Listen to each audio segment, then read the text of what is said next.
ว่า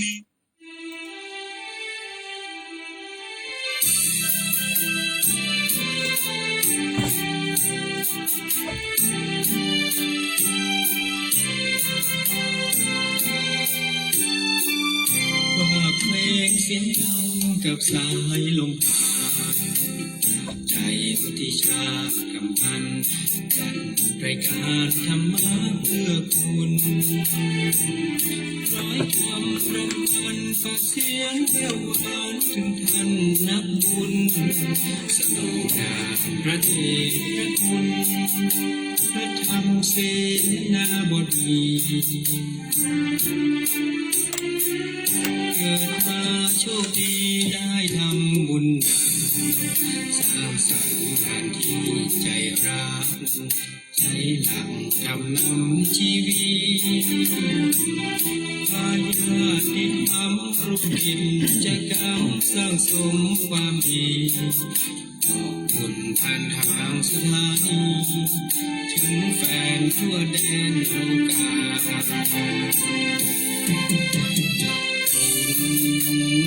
ทำให้ทำเป็นทานจิตใจอย่าทำชื่นบานให้มีชีวิตชีวาบัดนี้อย่าทำเชื่อมั่นศรัทธาสอนขององค์สัมมาสัมพุทธเมตตาประทานไว้ให้และจงโชคดีและมีความสุขธรรมะพาให้หายทุกข์พบสุขทั้งกายและใจวิชาธรรมะขอบคุณทุกท่านให้กำลังใจฟังคำสบายสบายสบายคนนอนหน้าจอทุกวัน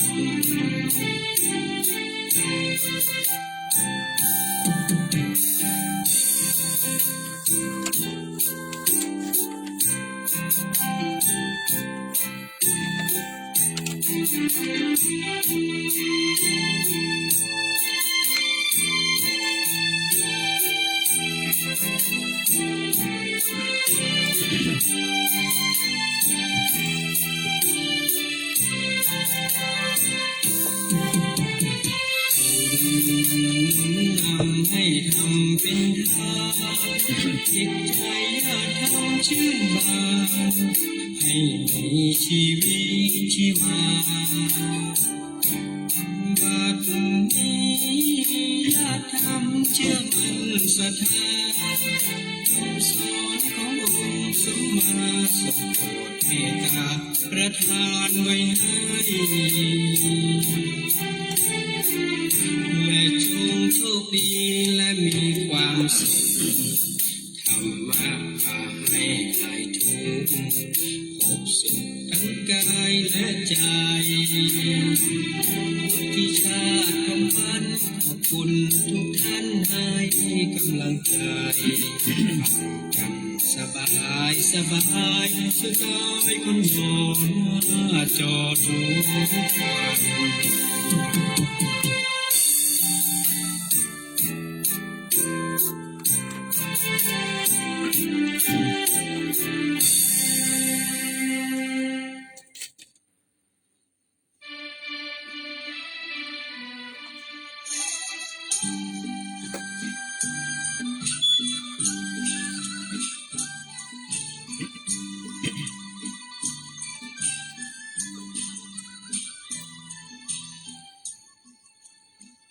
เพื่อนที่ดี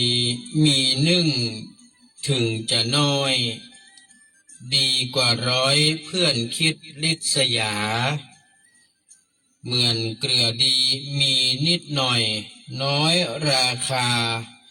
ยังมีค่ากว่าน้ำเค็มเต็มทะเลขอความสุขสวัสดีจงบังเกิดมีแก่ท่านผู้ฟังแฟนรายการฟังสบายสไตล์วุฒิชาติทางคลื่นสถานีวิทยุท้องถิ่นจังหวัดเชียงใหม่คลื่นพระพุทธศาสนาและจริยธรรม FM 96.0 เมกะเฮิรตซ์ อุปถัมภ์โดยมูลนิธิพระบรมธาตุเจ้าดอยสุเทพมีพระเดชพระคุณหลวงพ่อพระธรรมเสนาบดี เจ้าอาวาสวัดพระบรมธาตุดอยสุเทพเจ้าคณะภาค7เมตตาให้การอุปถัมภ์รายการทุกรายการทางคลื่นสถานีวิทยุ FM 96ขอบพระคุณท่านผู้อำนวยการคณะกรรมการบริหารเจ้าหน้าที่ควบคุมห้องส่งวัดดอยสุเทพท่านอาจารย์พระมหาประสิทธิ์ประสาธิโกขอบพระคุณท่านพระครูเจ้าอาวาสวัดหนองกายเจ้าหน้าที่ควบคุมห้องส่งวัดหนองกายทั้งคฤหัสถ์และบรรพชิตก็เชื่อมสัญญาณวันจันทร์ถึงวันศุกร์ 11 โมงถึงเที่ยงขอบคุณแฟนรายการที่ติดตามทั้ง2คลื่นสถานีและทาง Facebook ในขณะนี้เวลานี้ก็มีทางปัสสันโนภิกขุนะมหาจันทร์แม่แดงนะคุณแม่อัมพรเนาะเข้ามาติดตามให้กำลังใจกันก่อนอื่นก็ต้องเอาบุญมาฝากทุกท่านก่อนเนาะ เพราะว่าต่อวันนี้เราได้นำปัจจัยนะที่ญาติธรรมได้ร่วมบุญผ่านดังพินานวุฒิชาติจำนวน 2,700 บาทร่วมบุญจัดงานบำเพ็ญกุศลศพร่วมกับทางวัดเจ็ดลินนะครับเพื่อทำบุญอุทิศส่วนกุศลให้ท่านอาจารย์พระมหาวิษณุจารุธรรมโมอดีตเจ้าอาวาสวัดเจ็ดลินนะครับก็ได้น้อมถวายมีพระเดชพระคุณหลวงพ่อพระธรรมเสนาบดีเมตตาฮับปัจจัยทายทานนะครับเป็นประธานสงฆ์เมื่อวานนี้นอกจากนั้นเรายังได้ร่วมกันทำบุญในส่วนของโรงทานผลไม้รวมร่วมกับคุณน้องพัชรินท่านร้อยโทประพันธ์สุกันโทพร้อมธิดาครอบครัวญาติพี่น้องกัลยาณธรรมก็แห่มจำนวน1,600 บาทนะทั้งหมดเนาะ แล้วก็มีคนมาเปาะมาฮื้อพี่นานเพิ่มเติมแห่ม100-200ก็เอาร่วมบุญกับคุณน้องพัชรินแล้วก็น้องพัชรินเพิ่นก็นำไปตาลร่วมบุญทำบุญอุทิศให้อาจารย์พระมหาวิษณุแถมน่าจะประมาณ700-800 บาทก็ขออนุโมทนาเด้อกับคุณน้องพัชรินท่านร้อยโทประพันธ์สุกันโทพร้อมธิดาญาติพี่น้องบิดามารดาครอบครัวกัลยาณธรรมที่เมตตาไปร่วมบุญกันตะวันนี้นอกจากนั้นก็อนุโมทนากับท่านอาจารย์พระครูไก่วัดหมู่บุญโชติกุลสุวรรณรามพร้อมด้วยลูกพระลูกเนนญาติโยมศรัทธาที่เคารพนับถือก็ได้ไปร่วมเลี้ยงโรงทานข้าวซอยไก่ท่านพระครูไก่บอกว่าเดี๋ยว100 วันเจอกันอีกนะพี่นานคือจะไปช่วยตลอดเดี๋ยวก็การที่จะได้ประชุมเพลิงนะครับสลายร่างอาจารย์พระมหาวิษณุเมื่อวานนี้ทราบมาจากพระเดชพระคุณหลวงพ่อว่าน่าจะได้มีการนำสรีระร่างของอาจารย์พระมหาวิษณุเนี่ยไปประชุมเพลิงหรือว่าทำการชาปนกิจหรือว่าเผาหน่อศพนะก็น่าจะที่ศูนย์ปุณอบรมประชาชนประจำตำบลประชาชนนะอปตศูนย์อปตเนาะของคณะสงฆ์ภาค7เฮาเนี่ยก็จะอยู่ที่วัดดอยสัพพันยูอำเภอแม่วางพุ่นเนอะทราบมาเมื่อวานนี้หลวงพ่อท่านจะได้นำสรีระร่างของอาจารย์พระมหาวิษณุไปทำการประชุมเพลิงที่ปูนเลยนะที่ศูนย์อปตภาค7เนาะที่วัดดอยสัพพันยูตรงนั้นมันมีสถานที่กว้างขวางนะแล้วก็อาคารที่พักของพระสงฆ์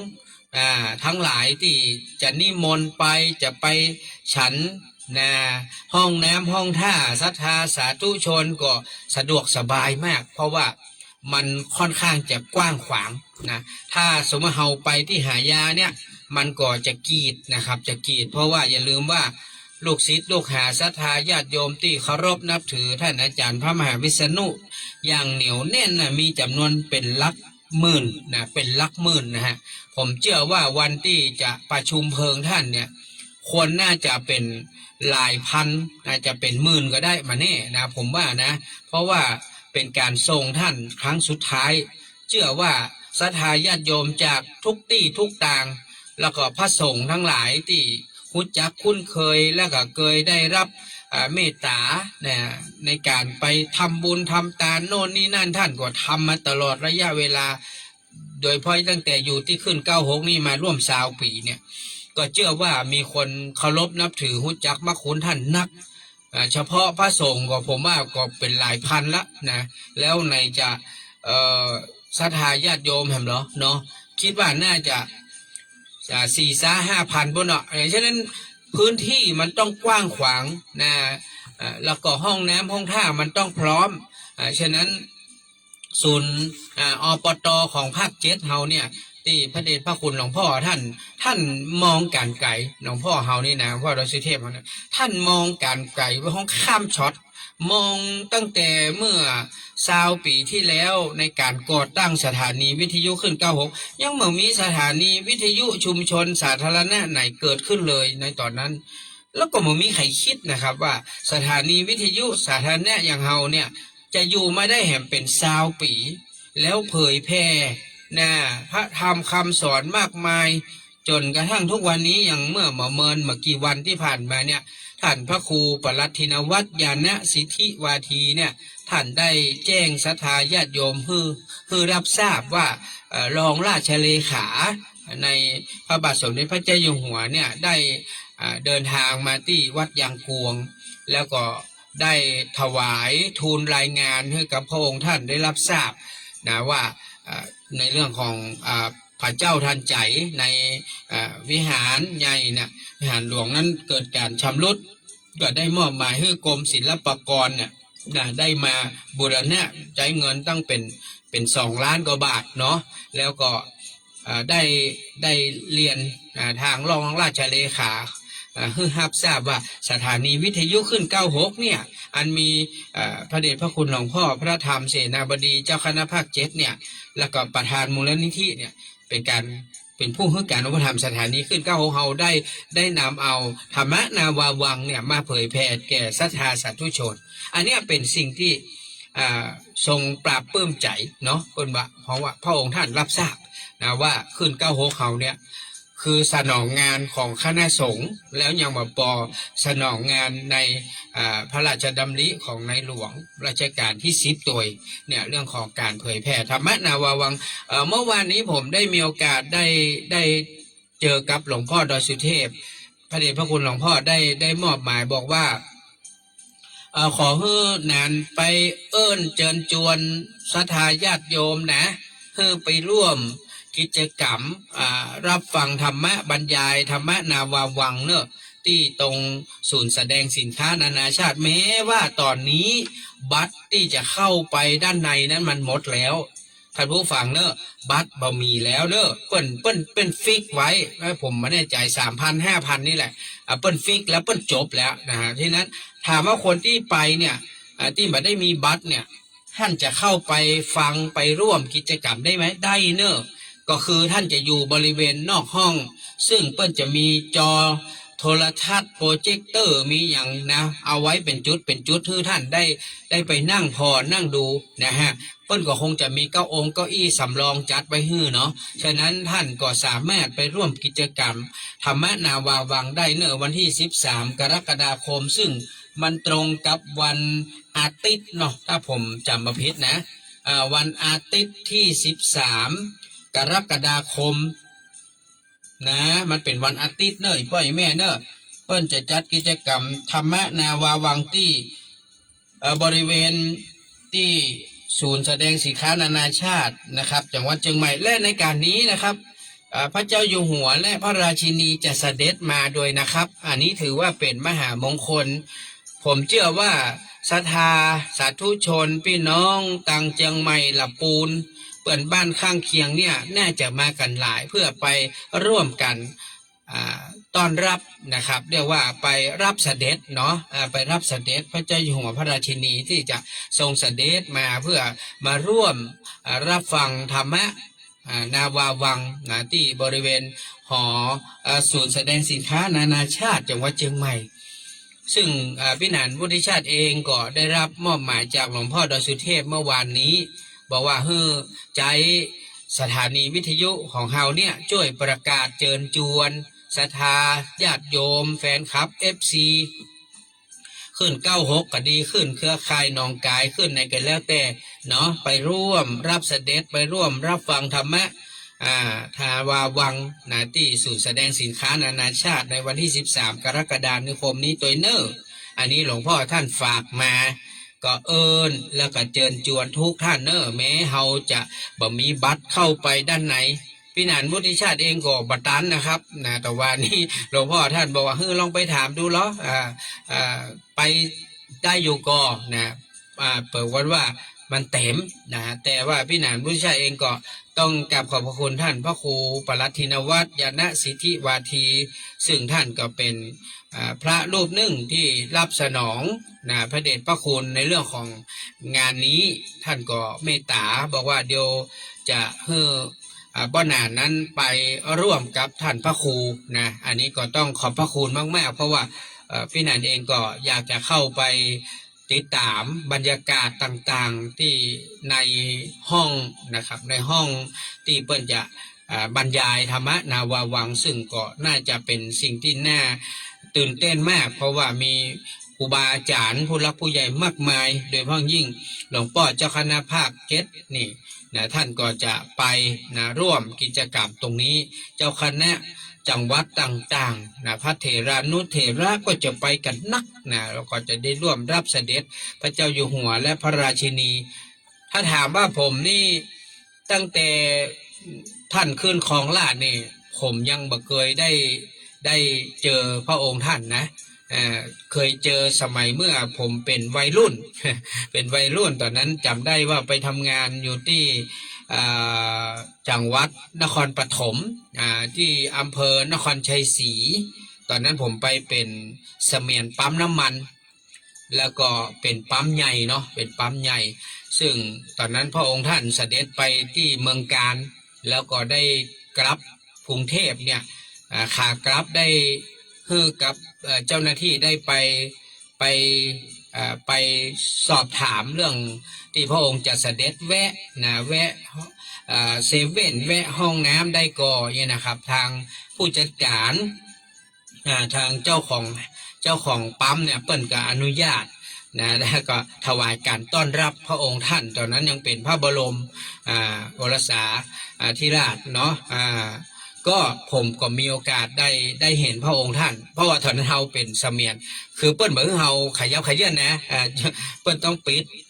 ปั๊มไปเลยนะนั่นเป็นเจ้าหน้าที่เต็มไปหมดแล้วเฮาก็ต้องยืนหรือนั่งอยู่จุดใดจุดหนึ่งห้ามไปเตียวเพ่นพ่านไปได้เพราะว่าพระองค์ท่านเสด็จเข้ามาเป็นการส่วนพระองค์ผมก็ได้เห็นพระองค์ท่านใกล้ๆนี่แหละนะ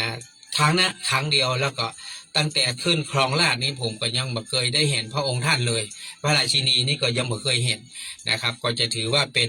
ป็นบุญนะเป็นบุญตาที่จะได้เห็นทั้งสองพระองค์แล้วก็เป็นบุญใจนะที่ได้เห็น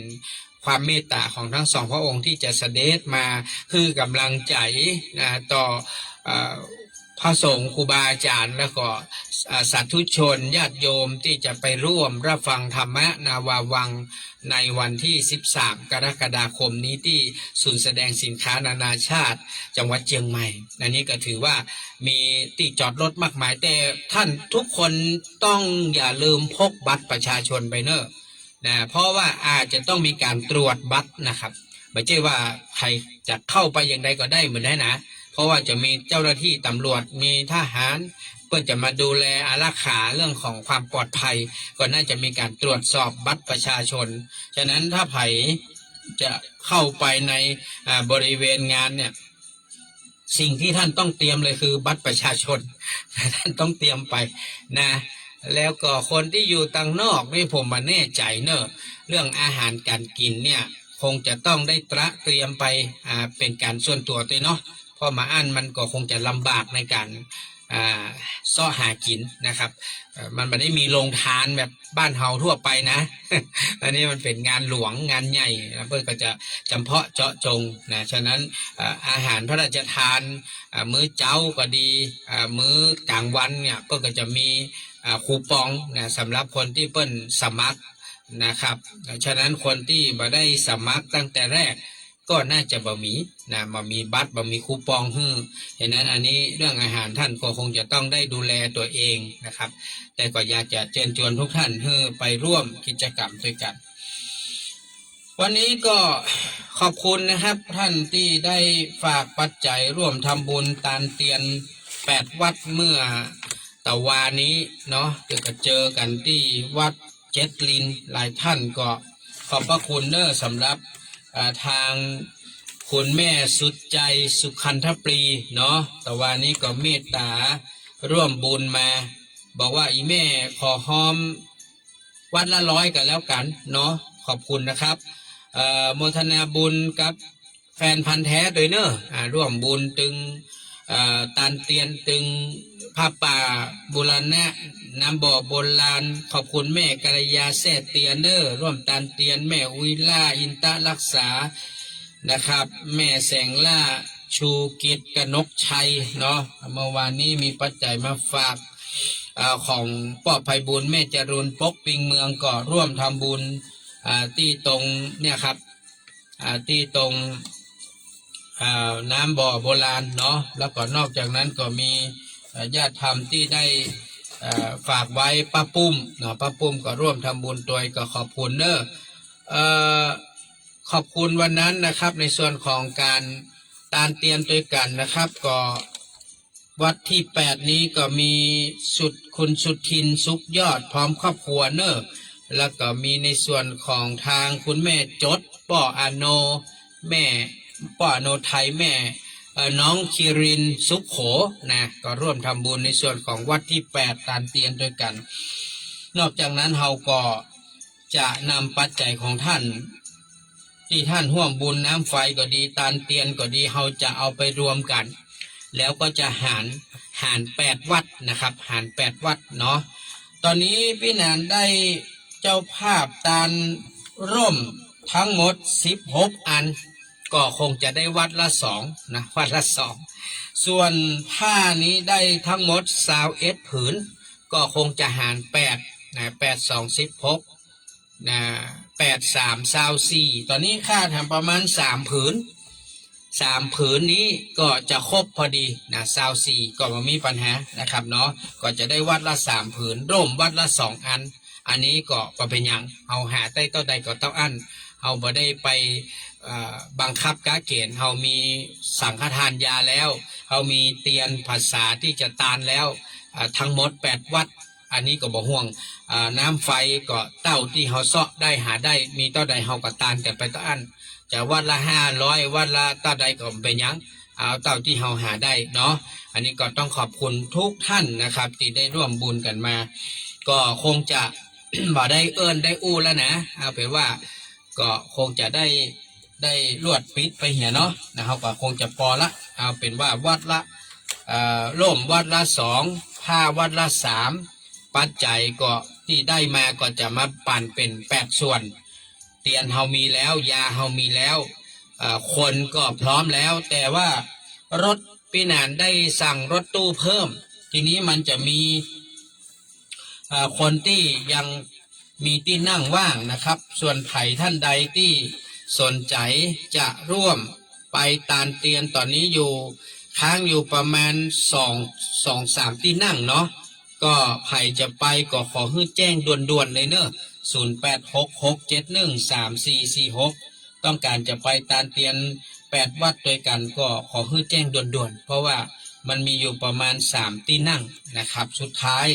ใครจะไปก็แจ้งแต่ต้องบอกก่อนนะว่าเป็นด้านหลังทั้งหมดนะครับด้านหน้ามันมีแล้วนะเป็นด้านหลังทั้งหมดนะของรถกันที่2นะรถกันแรกเขาเต็มละกันที่2ก็ค้างประมาณ3ที่นั่งฉะนั้นใครจะไปก็ขอให้แจ้งมาด่วนๆเลยท่านผู้ฟังครับเราได้ไปทำบุญทำทานแล้วก็รู้สึกว่าม่วนอกม่วนใจก็ยังมีงานเดือนนี้ก็คือวันที่29เนาะเชิญชวนไปร่วมกันในกิจกรรมที่วัดพระธาตุดอยสุเทพในวันที่29ตั้งแต่9 โมงเช้าไปจนถึงเที่ยงเนาะไปถึงเที่ยงวันนะก็จะมีกิจกรรมที่เปิ้นจะจัดขึ้นนะครับที่ได้ประกาศประชาสัมพันธ์ให้กับป้อยแม่เฮา ได้ไปร่วมกิจกรรมใหญ่บุญใหญ่เนอะก็วันที่29 มิถุนายนนี้ก็มี2 บุญซ้อนเนาะบุญแรกก็มีการทำบุญในส่วนของการเปิดห้องว่าในส่วนของทางการมีส่วนของการพิธีเบิกเนตรองค์สมเด็จปฐมบรมมหาจักรพรรดิเนาะพิธีสักการะพระบรมธาตุดอยสุเทพพิธีสะเดาะนพเคราะห์สืบชะตาแบบล้านนานะครับเนอะอันนี้ในวันอาทิตย์ที่29เวลาตั้งแต่10:09ก็เฮาก็9 โมงก็ถือว่าเตรียมตัวกันเนาะ9 โมงก็เตรียมตัวใครจะไปก็ไปได้เนาะแล้วก็แห่งการนี้ก็จะมีการทำบุญอายุวัฒนมงคลของทางท่านพระเจ้ามิ้นของเฮานะครับท่านก็จะมีอายุครบ36 ปีเนาะในวันที่29 มิถุนายนนี้เช่นเดียวกันก็ไปร่วมบุญร่วมกุศลด้วยกันเนอะใครบ่ได้ไปจะฝากให้ฝากหอมก็ได้นะพี่นันก็จะเป็นธุระนะเขียนชื่อนะใส่ซองแล้วเอาไปหอมเพื่อจะมีการนำปัจจัยไปร่วมบุญปิดคำเป็นคำแท้ๆนี่นะกับพระพุทธรูปโดยเนาะอันนี้ใครอยากจะร่วมปิดคำแล้วก็ร่วมบุญร่วมหอมกันได้วันนั้นก็มีน้องพัชรินทร์สุกันโทเปิ้ลฝากมาจำนวน300 บาทก็อนุโมทนาบุญตัวเนอร์ทีนี้ท่านผู้ฟังครับช่วงนี้เฮาก็จะได้ยินว่าคนนั้นตายคนนี้ตายก็แฟนรายการเฮานะครอบครัวของคนที่ฟังรายการเฮาก็จากกันไปทีละท่าน2 ท่านระยะเวลาตั้งแต่เข้าปีนี้มาพี่นานไปหอมงานศพญาติธรรมแฟนรายการนี่ก็น่าจะตั้งแต่ต้นปีมานี่ก็หลายศพแล้วเนอะหลายศพละก็จะต้องหาผ้าไตรหาปัจจัยใส่ซองไปหอมไปตาลก็งบประมาณกองทุนสงเคราะห์ที่เราทำไว้หลายปีก่อนมันหมดลงไปนะพี่นันก็ต้องโจกเอาคนเดียวหาเอาคนเดียวฉะนั้นก็จะถือโอกาสว่าวันที่26 กรกฎาคมนี้เนาะก็จะมีการปฏิบัติธรรมที่วัดอินทขินโตยนะในช่วงบ่ายนะครับเป็นปีที่12พี่นันก็จะมีการตานผ้าป่าก็จะแยกเป็น2 ส่วนเนอะก้อยแม่เนอะผ้าป่าที่จะทำนี้จะเป็นกองทุนสงเคราะห์ที่พี่นันจะนำผ้าไตรก็ดีนำปัจจัยก็ดีไปตานเพื่อกับญาติธรรมที่เปิ้นล้มหายตายจากนะครับอันนี้ก็เป็นการสงเคราะห์เนาะในนามของแฟนคลับ FC ของเฮานะครับก็อยากจะให้ทุกคนได้มีส่วนร่วมเป็นเงินกองทุนสงเคราะห์ตรงนี้2เนี่ยพี่นันได้รับการติดต่อมาจากท่านผู้ใหญ่ท่านหนึ่งเปิ้นบอกว่าที่บนดอยที่บนดอยเปิ้นบอกว่าเป็นวัดตุ้งสารพีนะวัดทุ่งสารพีตำบลแม่ลาน้อยอำเภอแม่ลาน้อยจังหวัดแม่ฮ่องสอนเนี่ย เปิ้นมีกุฏิที่ได้รับความเสียหายจากแผ่นดินไหวเมื่อที่ผ่านมาเนี่ยก็เลยทำให้เกิดการแตกร้าวก็เลยมีการสร้างกุฏิหลังใหม่นะครับ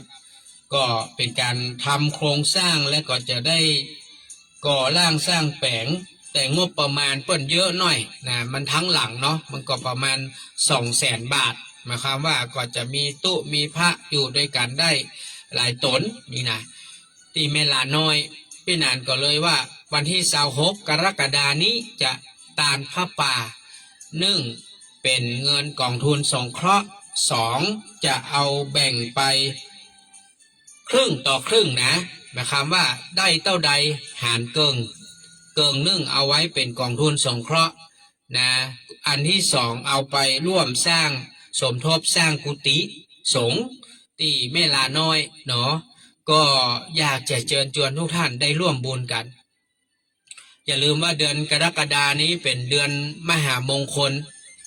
เป็นเดือนที่ในหลวงเปิ้นจะมีพระชนมายุครบแห่งปี1 นะครับในวันที่28กรกฎาคมซึ่งเราจะมีการจัดปฏิบัติธรรมเนอะจะมีการจัดปฏิบัติธรรมที่วัดดอยสุเทพนะครับก็จะขึ้นวันที่น่าจะเป็น27เนาะ27ขึ้นนะครับ27เมื่อเจ้านะครับ27เมื่อเจ้าขึ้นเราจะลง29เมื่อเจ้าเนาะลงขึ้น27ลง29ก็เท่ากับ2วัน2คืนเนาะไม่ก็ฮะ2วัน2คืนเนาะเขาขึ้น27ลง29อันนี้จะมีการปฏิบัติธรรมถวายพระองค์ท่านแต่ว่าพระป่าเฮานี้เขาจะตานที่วัดอินทขินนะที่เขามีปฏิบัติธรรมปีที่12นะตั้งแต่บ่ายโมงจนถึงประมาณ3โมง4โมงแรงนี่แหละเขาก็จะเริ่มกันละนะครับตั้งแต่12กรกฎานี้ก็จะเริ่มมีปฏิบัติธรรมแล้วเนอะใครสนใจก็มาปฏิบัติธรรมได้ที่วัดอินทขินก็จะได้นิมนต์ครูบาอาจารย์มาช่วยบอกช่วยสอนปีนี้ก็น่าจะได้ขอท่านพระครูฟุกนะได้มาเมตตานะเรื่องของธรรมนาวาวังเพื่อกับศรัทธาตัวเนาะดังนั้นก็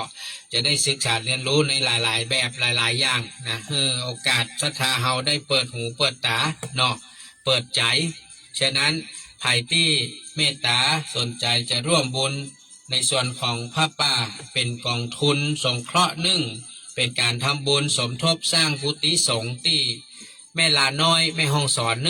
ะอันนี้ก็จะตานวันที่26กรกฎาคมก็ขอเปิดบุญตั้งแต่วันนี้ไปใครที่สนใจจะร่วมบุญทั้ง2 ทุนสองอย่างนี้นะก็เป็นผ้าป่านะครับ26กรกฎาคมทีเดียวไปเลยเนาะดังนั้นใครที่จะร่วมบุญก็ใจเบอร์0866713446ก็แจ้งเข้ามาได้เขาปรากฏว่าตอนนี้โทรศัพท์พี่แนนน่าจะแบตหมดนะครับเนาะเดี๋ยวเนี่ยขออนุญาตชาร์จแบตกันก็ว่ามันยังมาเปิดมาขึ้นเนาะเดี๋ยวเนี่ยขออนุญาตเสียบสายชาร์จกันนะโทรศัพท์มันบ่ค่อยได้ใจมันก็เลยแบตหมดนะครับไม่ได้ชาร์จไว้หรือว่าโทรศัพท์พี่แนนเสียหรือเปล่า เปิดมาขึ้น แบตหมดขนาดนี้เลยกันมันน่าใจนะท่านผู้ฟังครับวันนี้ก็เดี๋ยวชาติสกรรมเนาะไผ่จะโทรมาฮื้อใจ0646169598ก็ได้เนาะตอนนี้086ใจมันได้นะโทรศัพท์มันบัติดใจ0646169598เนอะโทรเข้ามาได้ทีนี้ขอบคุณแม่อุ้ยมอนจันทร์คำแสงบุญเนอะที่ได้โอนเงินเข้ามาฮื้อคุณยายสุภาอุปนันท์ก็ได้โอนเงินเข้ามาฮื้อแม่สุนาพี่บุญก็โอนเงินเข้ามาฮื้อแม่สุจิตาพี่บุญก็โอนเงินเข้ามาฮื้อน้องเกสรสาวดอยก็โอนเงินเข้ามาฮื้อคุณแม่ส้มกรแสงก็ได้โอนเงินเข้ามาฮื้อแล้วเนาะขอบคุณนะฮะร่วมบุญด้วยกันวันนี้ถึงเรื่องของมิตรหรือว่าเพื่อนครับผู้ฟังท่านมีเพื่อนเนาะขอบคุณนะครับเมื่อมีทุกข์อย่าลืมธรรมะแม่ส้มกรแสงคุณปุญญนุชพันชัยปิญญาคุณธรรมไอ้นิพันธ์ทองรักไม่เลี้ยงนภัสวรรณจักคำคุณแม่อมพรพิทักษ์รัตนันเนอร์เข้ามาติดตามให้กำลังใจทุกคนมีเพื่อนเนาะอย่างไม่เลี้ยงนภัสวรรณนี่ก็มีเพื่อนนะแม่นะมีเพื่อนอาจจะเป็นเพื่อนร่วมทำงานเป็นนายช่างหัวหน้าผู้รับเหมาพ่อแม่เพิ่นสร้างบ้านจัดสรรแม่เลี้ยงเพิ่นสร้างบ้านจัดสรรก็ต้องมีเพื่อนเยอะเพื่อนที่อยู่ในวงการธุรกิจสร้างบ้านเพื่อนที่เป็นทำงานธนาคารทนายความโน่นนี่นั่นก็ต้องมีเพื่อนหมดทุกคนว่าไผ่ว่าเฮาว่าท่านก็มีเพื่อน บางคนพี่หนานมีเพื่อนกันภรรยาผมถามลุงแหนนมีเพื่อนกับลุงแหนน ก็ออกบ้านไปอายุ12เนาะเพื่อนก็อยู่ที่ถ้ำเชียงดาวเนาะตายไปก็จะหลายคนแล้วนะเมื่อนี่ก็เพิ่งตายไปเพื่อนนะที่เรียนจบมาด้วยกันก็ตายไป2-3คนละนะนานเซมนี่ก็เพื่อนสนิทกันเลยเล่นด้วยกันนะก็ตายไปละหลายคนเลยทีนี้เพื่อนตรงเนี้ยนะเฮามาอยู่ที่ใหม่เนาะผมมาอยู่เชียงใหม่นี่มีเพื่อนไหมมามีเนอะผมมามีเพื่อนแต่ผมมีญาติธรรมบอกคือภรรยาว่าไม่มีเพื่อนนะแต่มีญาติธรรม มีตั้งแต่คนอายุเท่าๆตั้งแต่รุ่นพวกแม่ร้อยลงมา 90 ปลายแต่ว่าก็มาเจอแม่อุ้ยอย่างก็แม่อุ้ยอย่างก็แม่อุ้ยแต่ว่าน่ะแม่อุ้ยอย่างนี้เดี๋ยวนี้ขอดูกันเจอแม่อุ้ยอย่างนะแต่ว่านี่อยู่หนองหอยนี่แม่อุ้ยนะอู้ก้อยมาได้ยินแม่อุ้ยล่า มาได้ยินอู้ก้อยมาได้ยินอันยังก็อย่า แม่อุ้ยอยู่ตัวใด93เอออันจะร่วมบุญโดยนะเจ้าดันเตียน7-8 วัดอะไรอย่างนั้นเนาะ เสร็จกันเรียบร้อยก็อันขอให้แม่อุ้ยอายุยืนยาว99 ปีเนอะอันยังก็ มาได้ยิน ขอให้แม่อุ้ยอายุ99 ปีนะจะถึงมาถึงมาวันนั้นแล้วแต่บุญแต่กรรมนะเจ้าเนาะ แม่อุ้ยว่าจะถึงบ่ถึงหมูตอนนี้93แต่เดี๋ยวนี้ใจอันนี้ละไม่เตาสกไม่เตา 93แต่ว่าเจอแม่เลนูแล้วเนาะแม่เลนูแม่อย่างก็แต่ว่าเนี่ยอันนั้นก็ใจไม่เตานะตลักนะไปไหนก็ไปแต่ใจไม่เตาเอาไม่เตาเป็นกู้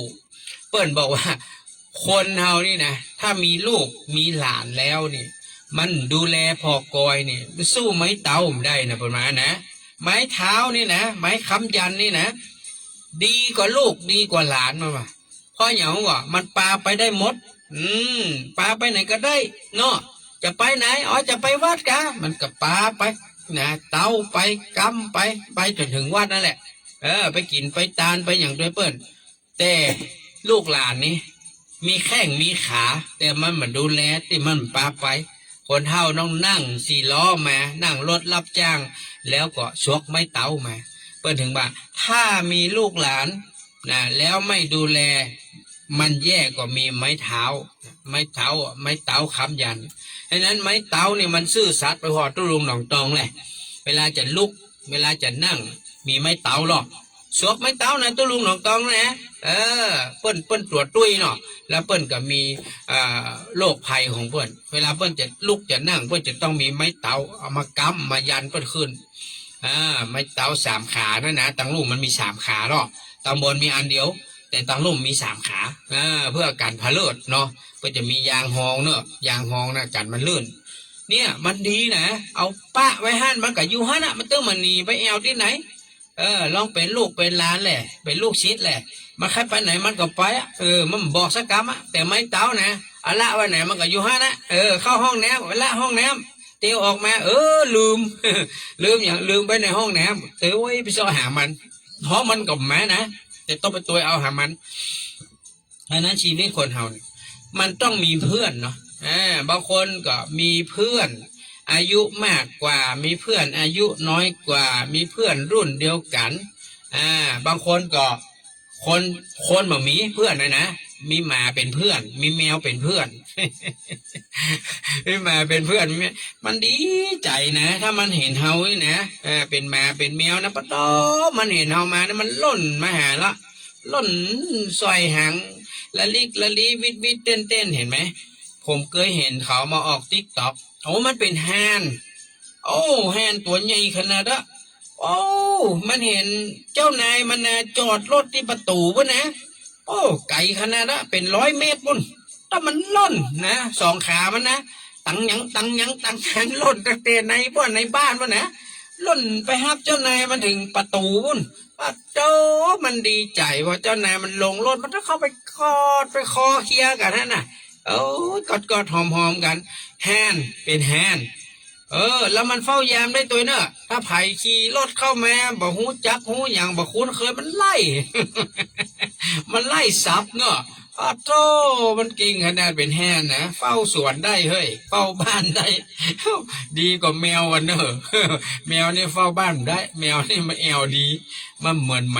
านี่มันไปไหนเนาะหมาอยู่กับบ้าน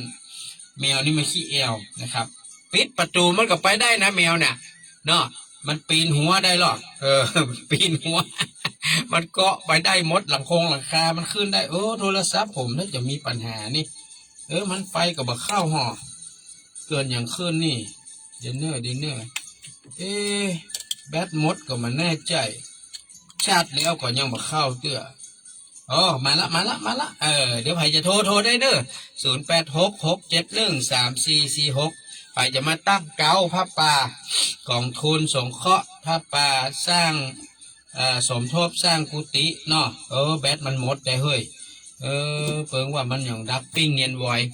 ไถกระจมโทรหาบัติดนะกะว่านี่โดนเขาจมคุณสัตย์สีทรจมขนาดนาภัยมุหลายคนจมโทรหาก็บัติดยังได้ล่ำมันเหลือ แต่ว่านี้ขอบคุณครับ คุณแม่เอ่อคุณแม่อะไรอย่างหาเดนเนอร์นามสกุลนะเชียงใหม่นะแม่เพิ่งก็ร่วมบุญนะแต่ว่าเนี่ยลืมไปนะลืมชื่อแม่เดี๋ยวขออนุญาตรับสายสวัสดีครับพี่นางพงศาจันทานะจ้าได้โอนไป600เด็กพี่เนี่ยมา8 โมงสายมีบุญอย่างพ่อมีถ้าอ่านน้ำโกนได้บอกครับถ้าอ่านน้ำโกน1นั่นลูก1ครับแล้วก็อันหอมอย่างก็ที่วัดกระดือเมืองอ่ะพระป่ากะพระป่าหรือว่าอันเปลี่ยนภาษาแม่จะตานเตียนตัวกะตานเตียนกะเปลี่ยนภาษาที่วัดกระดือเมืองอ่ะที่รวมครับต้องงดเป็น500แล้วแม่โอนไป600แล้วก็เอาเป็นพระป่าของลูกที่อู้เด็กพี่100เนอะได้เอาอีบ่ตานเตียน100แล้วก็เอาเป็นผ้าป่า200บ่โอเคค่ะครับได้ครับอันนี้มันเป็น600ไม่ก่อนแม่ขึ้นมา3 4 5 6โอเคตามนี้เนาะแม่เนาะสาธุเนอะจ้าสาธุขอบคุณแม่พวงบุภาสวัสดีครับโอ้ปดนิ้วมือประจับแปะฮะปดนิ้วมือประจับแปะว่าจะได้ก็เลขอันไรนี่ของที่งานมันเลขเป็นอย่างเลขเลขรถปั๊บอ่ะ064เดี๋ยวเลขทุกคน616 9598อันนี้มันเป็นเบอร์พร้อมเพย์ตัวเนอร์นี่นะแม่จะโทรแจ้งว่าแม่ได้โอนเงินไปเมื่อวานเนี่ย800ที่บุญทั้งหมดนะกะที่ฮับไว้นะกะที่ฮับไว้นั่นน่ะสาธุทำบุญอะไรอย่างก็บ่อน้ำทิพย์นั่นน่ะบ่อน้ำบ่อหลวงน้ำบ่อหลวง200รวมหมดเลยเนาะ550อันนั้นอย่างว่า300เสียงจ้ะแม่นได้เลยจ้าสาธุนะแม่เนอร์ครับขอบพระคุณเนอร์แม่เกศรชัยวุฒิแม่สุธรรมอินทรีย์เนาะขอบคุณเนอร์แม่พวงบุภาตันทาเนอร์ก็ร่วมตานผ้าตานร่มแล้วก็ตานเตียนแล้วก็หอมบุญผ้าป่านะกองทุนสงเคราะห์ครับในส่วนของเนี่ยที่เราจะไปสมทบสร้างกุฏิช่วยเปิ่นสวัสดีครับสวัสดีเจ้าครับแม่คือรับแต่งสุขเจ้าว่าจะได้ครับแม่ขอเพิ่ม500ครับเตียนแล้วก็เอาผ้าเหลืองครับการเตียนผ้าเหลืองอื่นก็ได้ก็150เหมือนกันแม่เอาผ้าเหลืองจับล่มเป็น300เหลือ200เอาตามเตียนครับผมได้ครับครับเป็นรับแต่งสุขเนอะครับขอบคุณนะแม่เนอร์ครับก็โอนไปเนอะครับสาธุครับเลขบัญชีได้หรอธนาคารกรุงไทย540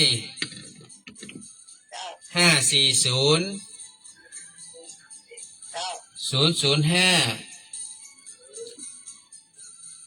9996ครับ93ตัวเนาะครับแล้วก็6ปิดท้ายนะครับครับแม่ขอบคุณนะครับแม่สิริรัตน์แปลงสุขเด้อเดี๋ยวนี้มีเบอร์โทรเข้ามาสวัสดีครับแม่ว่าได้ครับผม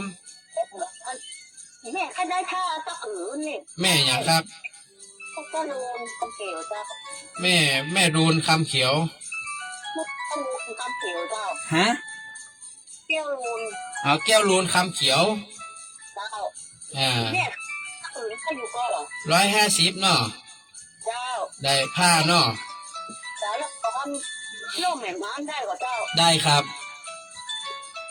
ได้ แต่ว่าปิดแล้ว อ๋อเจ้าแม่จะท่วมก็ตันอยู่วันนี้ได้เนาะโอนได้เนาะ เดี๋ยวจะบอกลูกสาวโอนนะเจ้า ได้ครับสวัสดีครับผม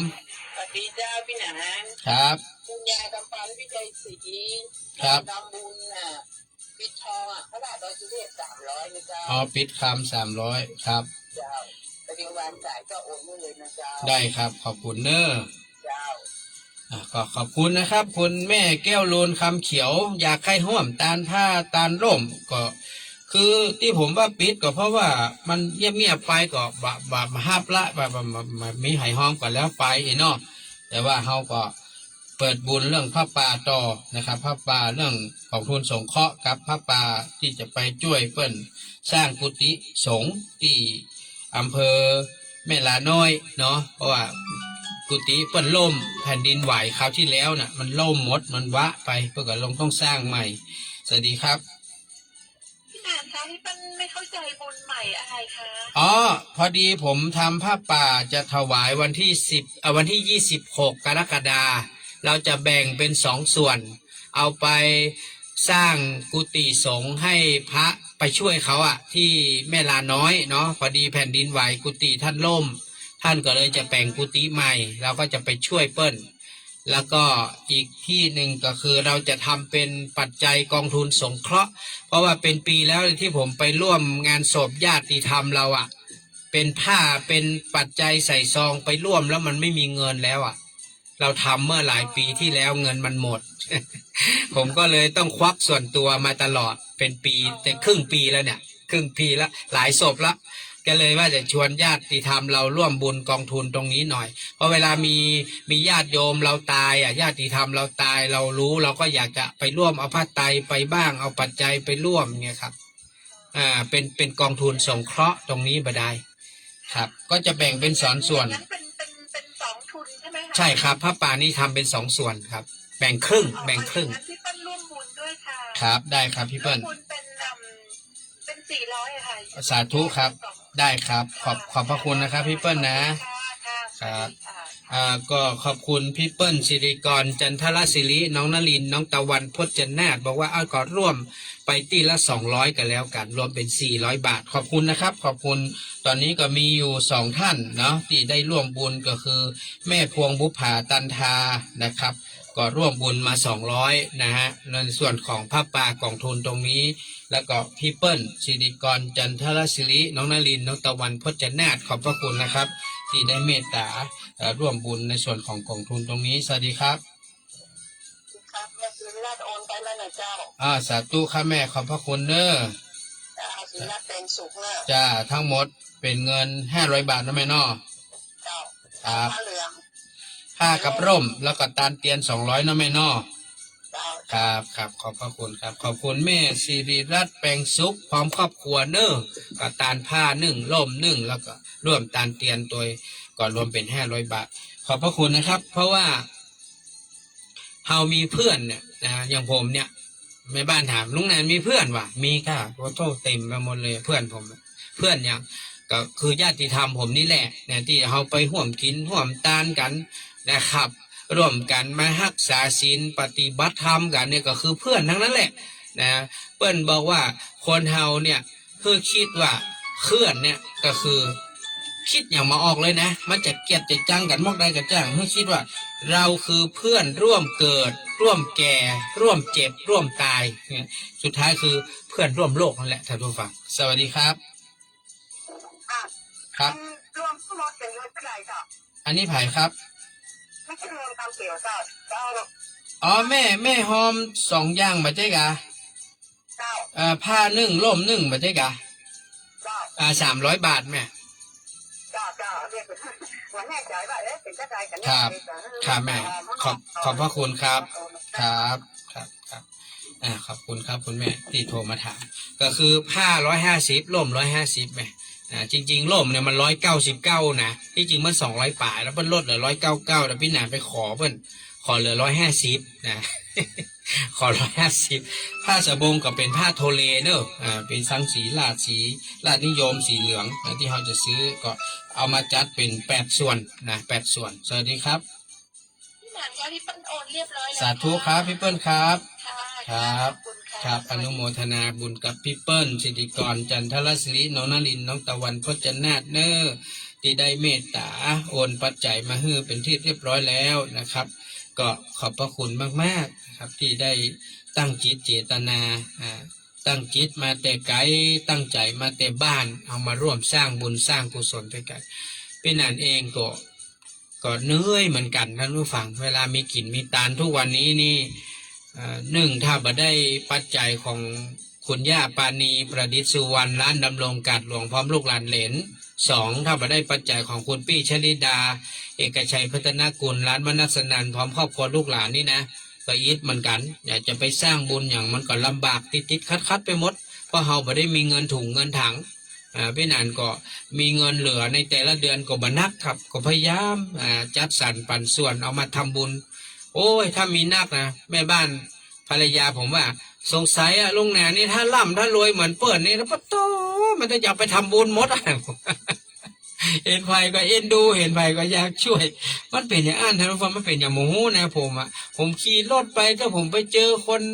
เก็บขยะไปเจอคนตุกคนหยาไปเจอคนติวอยู่ตามถนนหนทางนะเตื้อฝนตกแดดออกเขาก็อินดูว่าอย่างอันหมูขยากเอานั่นเปิ้นเอานี่เปิ้นตัวเก่ากับจะหามีอย่างนะมันจะมีซักอย่างทุกวันนี้นะมันจะมีเงินมันในบัญชีกับมันจะมีเงินนะครับแกกุ้มไปเป็นเดือนนะแต่มันมีใจใครทำบุญทำทานติ๊กมันหูเป็นอย่างครับตัวเก่านี่ก็เงืดนะที่จริงกับใครหักห้ามใจเหมือนกันนะไม่อยากจะทำอันนั้นไม่อยากจะทำอันนี้บางทีมันก็มีความคิดแต่ว่ามันแป้ใจตัวเก่ามันเป็นจะได้โมเนี่ยยังเนี่ยเรื่องกุฏิเนี่ยวันนั้นไปประชุมที่กสทชนะที่โรงแรมเซนทรานี่แหละ ก็ไปเจอพี่อ้ายท่านหนึ่งเนาะก็หู้จักกันมาเมื่อนะเปิ้นก็ตั้งแต่เขา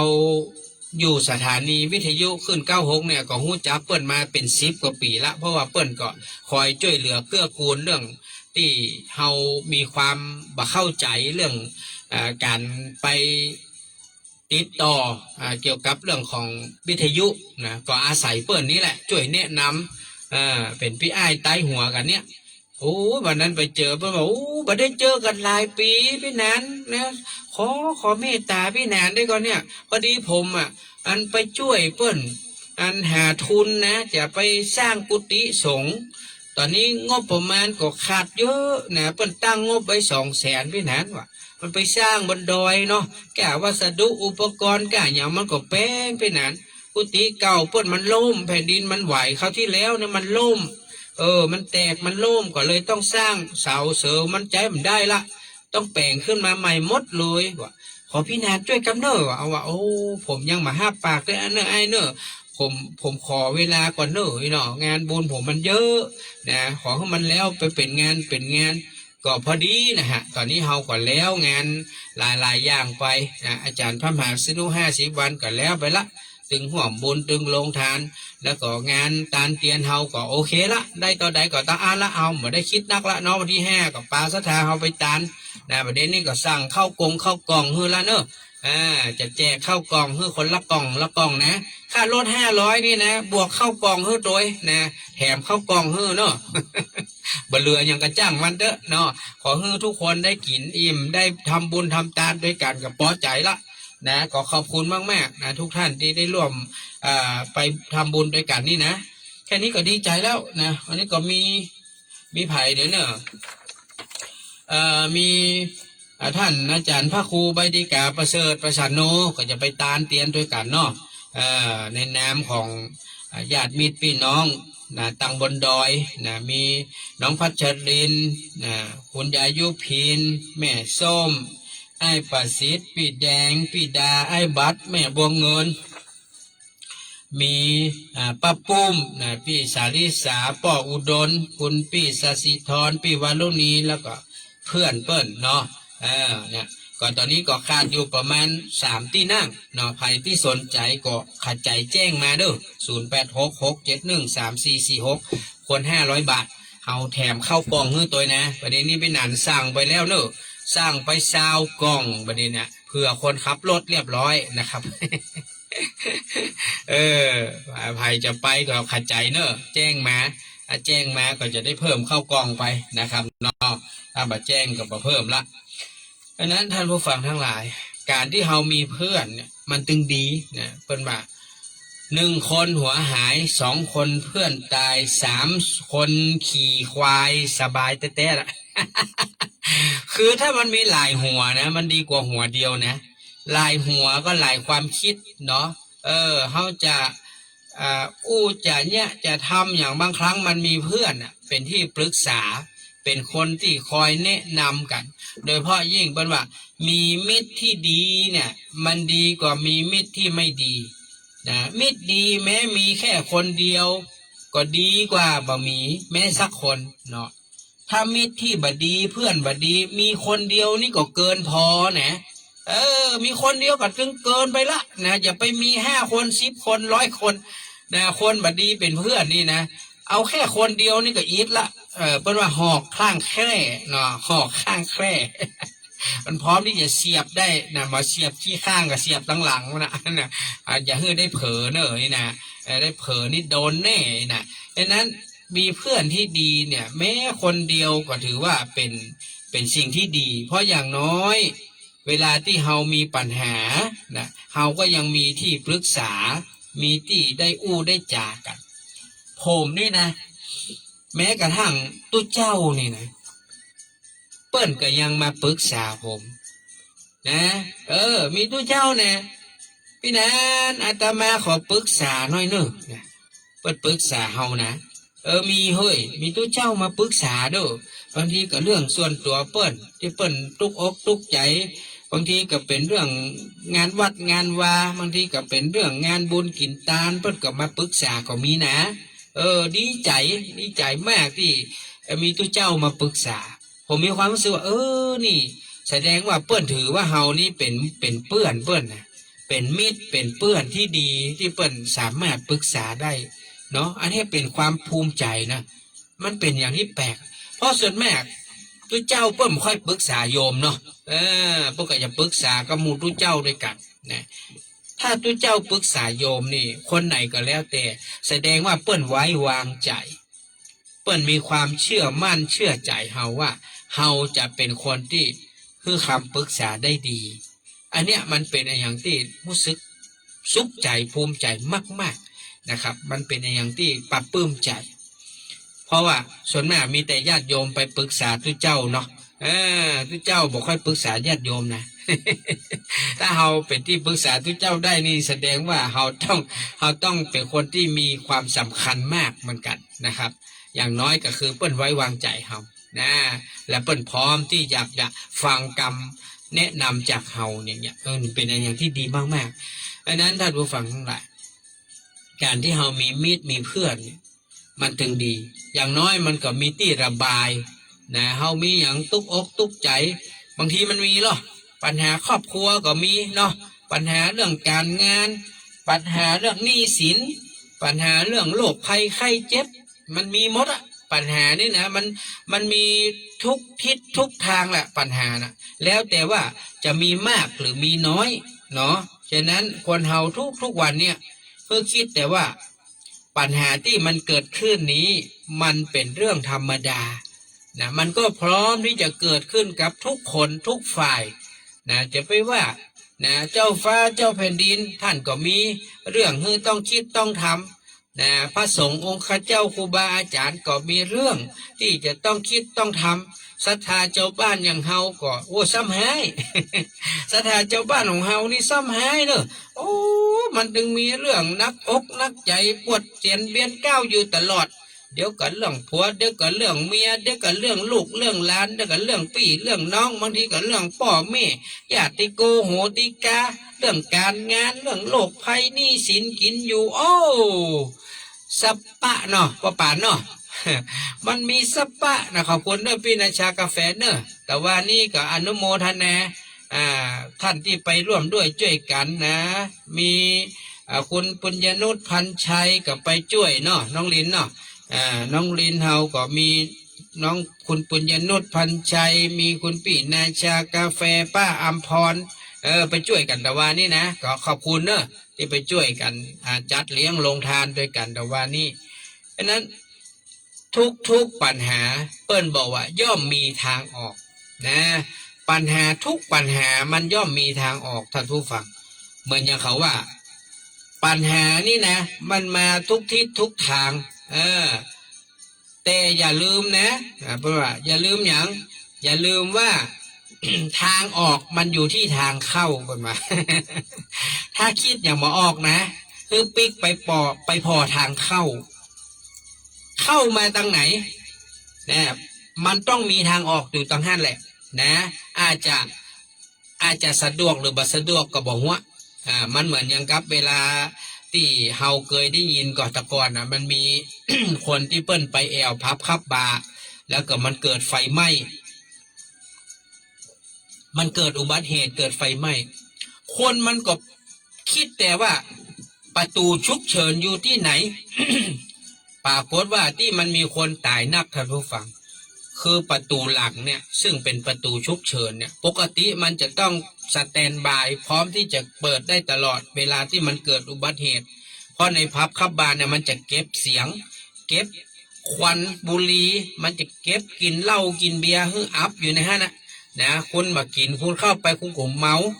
มากินเหล้าเมากินบุหรี่ แสงสีเสียงแต่มันเกิดล็อกประตูขึ้นมามันมาฮื้อคนเข้ามันอย่างมันมีนักดนตรีพ่องมันจังปลาคนลักเข้าตังหลังมันมีหมู่เสิร์ฟหมู่ใบหมู่คนที่เป็นป่อครัวแม่ครัวมันจังปลาคนเข้าตังประตูหลังเปิ้นก็เลยล็อกหน่อฮื้อคนเข้าออกทีนี้พอมันเกิดอุบัติเหตุขึ้นปุ๊บปั๊บมันไผกึดมาถึงประตูมันล็อกจากทางนอกมันจะล็อกทางไหนมันมีคนเฝ้านะแต่มันล็อกทางนอกบางทีคนเฝ้ามันไม่อยู่มันออกมาได้ดังนั้นทางออกที่ดีคือเข้าประตูไหนออกประตูนั้นก็คือเข้าประตูแน่มันมามีตั้งออกประตูหลังก็ต้องออกประตูแน่ยังไงก็ได้คือออกประตูแน่เพราะประตูแน่มันจะกว้างนะกว้างกว่าประตูหลังดังนั้นคนเฮาบางทีมันเกิดปัญหาขึ้นปุ๊บปั๊บมันเกิดอย่างบ่ออกกูจะเนี่ยจะใดปัญหานี้จะหาทางออกได้จะใดปัญหาทุกปัญหามันมีทางออก เหมือนแต่ว่าผมเจอพระเดชพระคุณหลวงพ่อที่วัดเจ็ดลินนั้นไปลืมเนอะไปร่วมฟังธรรมแม่นาวาวังนะ13 กรกฎานะแล้วก็จวนสถาไปตัวเนอะคนว่าผมไปลงทะเบียนบัตรตันผมลงทะเบียนบัตรตันมันเต็มผมย่างใดผมก็นึกอย่างมาออกผมก็เกิดถึงท่านพระครูฟุก เกิดถึงท่านพระครูฟุกวัดยางกวงก็เลยถามเมตตาท่านว่าตัวลูกครับหลวงพ่อดอยสุเทพว่าให้ป้อนานไปร่วมกิจกรรมธรรมะนาวาวังป้อนานจะยี่จะได้ก็แจ้งไปที่ท่านพระครูว่าบอกเป็นยังเดี๋ยวป้อไปตัวลูกตู้เนอร์ประมาณก่อนเนี้ยไปไหมมันมีทางออกของมันท่านรู้ฟังทางออกมันมีถ้าพี่นานไม่ได้เข้าไปทางในพี่นานก็จะบรรหันบรรยากาศเมื่อมาหันบรรยากาศพี่นานก็ภาษามันเล่าให้พ่อแม่ศรัทธาฟังได้ว่าบรรยากาศในห้านมันเป็นยังไงพ่องเมื่อเฮาพอทีวีมันก็เหมือนเฮาอยู่ตังในหั่นนะถ้าเฮาอยู่ตังในหั่นเฮาหันบรรยากาศเฮาพอไปหมดหรอกพอไปได้หมดว่าครูบาอาจารย์มีไผมาป้องมีศรัทธาเจ้าบ้านมากมายขนาดไหนและท้ายที่สุดเฮาได้เห็นได้ชื่นชมพระบารมีของในหลวงของพระราชินีมันเป็นอย่างที่เรียกว่าคุ้มเกินคุ้มเนี่ยเห็นไหมมันเป็นความเมตตาของครูบาอาจารย์ที่เปิดเมตตาต่อเฮาดังนั้นคนเฮาทุกคนท่านผู้ฟังค่อยๆคิดค่อยๆพิจารณาเฮาก็จะเห็นทางออกในการประพฤติในการปฏิบัติตนของเฮาก็เหมือนกันเฮาจะไปคิดว่ามันจบละมันนี่อย่างบัดได้ละนะชีวิตคนเฮานี่นะมันไม่ได้มีสิ้นสุดอย่างที่เฮาคิดนะจบละเรื่องการงานจบละเรื่องหนี้สินจบละเรื่องกินอยู่จบละเรื่องโลกเรื่องภัยคือพอเฮาประสบกับสิ่งใดก็ตามเฮาคิดว่ามันจบแล้วมันใช่ เฮาป่วยการป่วยของเฮาคือการเริ่มต้นชีวิตใหม่ของเฮาท่านผู้ฟังไม่งอโอ้พอโอ้กูป่วยกันนี่เป็นโรคนั่นโรคนี้มันต้องควบคุมอย่างพ้องนี่อาหารการกินกะต้องออกกำลังกายกะต้องกินยาต้องพักผ่อนนี่คือการเริ่มต้นชีวิตใหม่นะของคนที่เจ็บป่วยเป็นอัมพฤกษ์อัมพาตท่านก็เหมือนกับเป็นการเริ่มต้นชีวิตใหม่เป็นต้องเป็นคนใหม่นะเป็นคนเก่าบ่ได้ละเคยกินเคยแอวเคยย่าอย่างอันทำอย่างนี้อย่างที่เคยผ่านมาบัดได้แล้วต้องกำกินต้องใช้ชีวิตด้วยความแบบประมาทมันทุกอย่างมันต้องเปลี่ยนแปลงตัวเก่าทั้งหมดท่านเป็นหนี้ปุ๊บอย่างพี่นาน่ะเป็นหนี้มา10 ปีชีวิตเปลี่ยนกันนะฟังแต่ก่อนนี่เขาได้เงินมาเก็บเดือน5,000สมัยมาเป็นหนี้บ่มีเงินเก็บแม้แต่บาทเดียวมีเท่าใดก็ไปใช้หนี้กินก็ต้องประหยัดใช้ชีวิตต้องระมัดระวังเห็นไหมเห็นไหมมันเปลี่ยนหมดแต่การดำเนินชีวิตมันต้องเปลี่ยนทุกอย่างมันก็ท่านทำงานเนี่ยอย่างลูกหลานเฮาเนี่ยจบปริญญามานะได้เป็นปี2 ปียังมีงานทำก็ต้องอาศัยพ่อแม่เป็นที่อยู่ที่กินวันหนึ่งสมัครงานได้การได้งานต้องไปเริ่มต้นนับหนึ่งใหม่ต้องไปเรียนรู้งานใหม่คือทุกอย่างท่านผู้ฟังเหมือนเฮาแต่งงานเนี่ยเฮาก็ต้องไปเริ่มชีวิตใหม่ใช่ก็การแต่งงานก็คือการไปเริ่มชีวิตใหม่ต้องไปอยู่กับพ่อชายคนนี้อยู่กับแม่หญิงคนนี้หรือแม่หญิงกับแม่หญิงอยู่ด้วยกันพ่อชายกับพ่อชายอยู่ด้วยกันก็ต้องไปเรียนรู้คู่ของเฮาว่าเขานิสัยจะได้เขากินเขาอยู่จะได้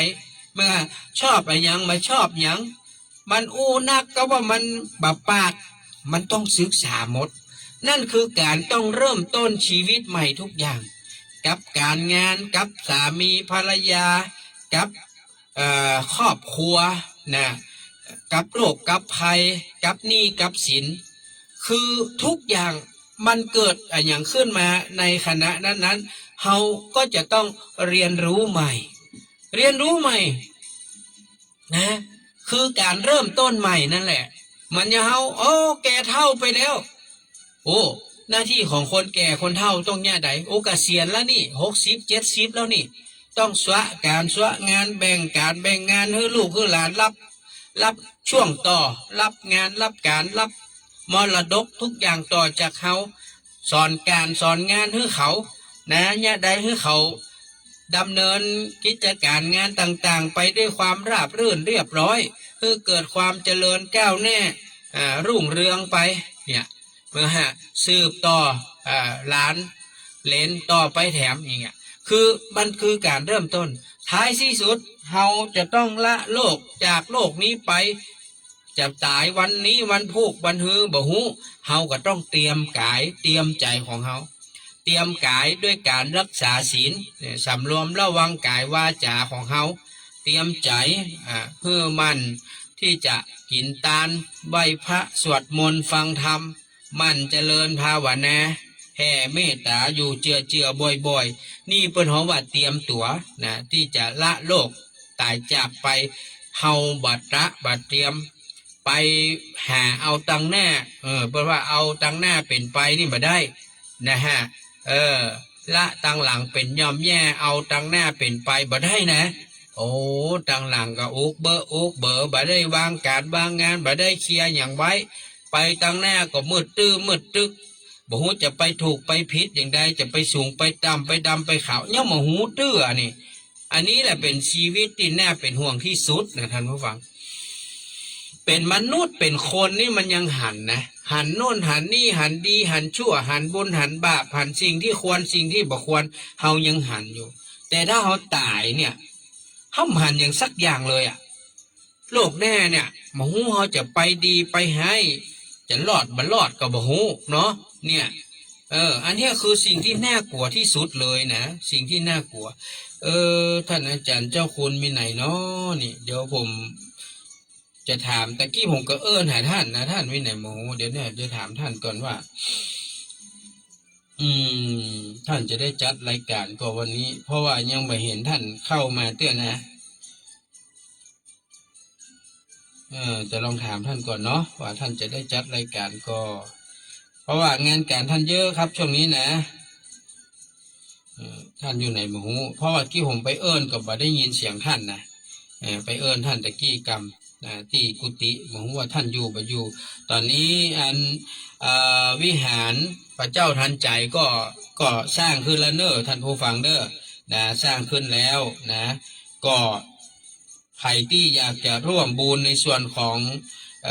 การเทศการทาไม่ใช่การเทศกันกระเบื้องกระเบื้องมุงหลังคาเนอะกระเบื้องมุงหลังคาก็สามารถร่วมกันได้เด้อตอนนี้ท่านเริ่มเปิดโอกาสให้ญาติโยมได้ร่วมบุญแล้วเนอะเพิ่นว่าแผ่นละ20 บาทเด้อกระเบื้องมุงหลังคานะที่วิหารพระเจ้าทันใจบ้านวัดเฮานี่แหละวัดอินทขินสะดือเมืองนี่แหละใครที่อยากจะร่วมบุญนะตาลกับเบื้องมุงหลังคาแผ่นละ20 บาทก็มาหอมได้เนอะแจ้งที่ท่านก็ได้จะห่วมผ่านทางพี่นานก็ได้นะแผ่นละ20 บาทเพื่อจะเอาไว้มุงหลังคาวิหารพระเจ้าทันใจวัดอินทขินเฮาเนี้ยนะต่างเวียงเชียงใหม่ผมติดต่อท่านยังมาได้แต่เดี๋ยวรอสักคำนะครับเดี๋ยวจะไปยื่อพอกรรมว่าท่านอยู่วัดก็ว่ามาอยู่นะวันนี้ก็ขอบคุณอนุโมทนาบุญทุกท่านอีกครั้งหนึ่งนะครับที่ได้เมตตาติดตามรับฟังรายการฟังสบายสไตล์วุฒิชาติลาไปก่อนครับสวัสดีครับ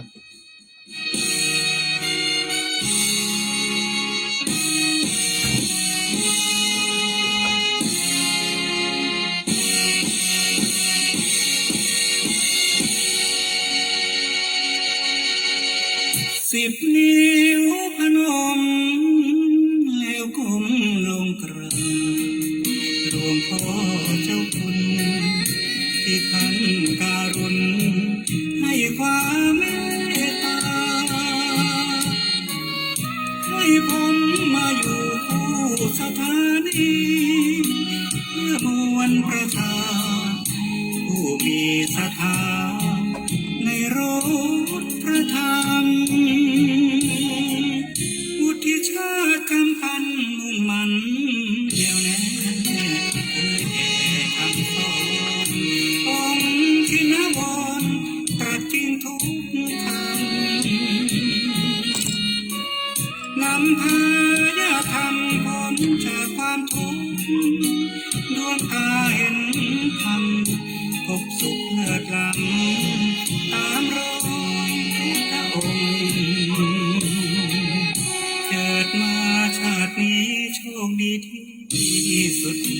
ได้พบพระพุทธศาสนา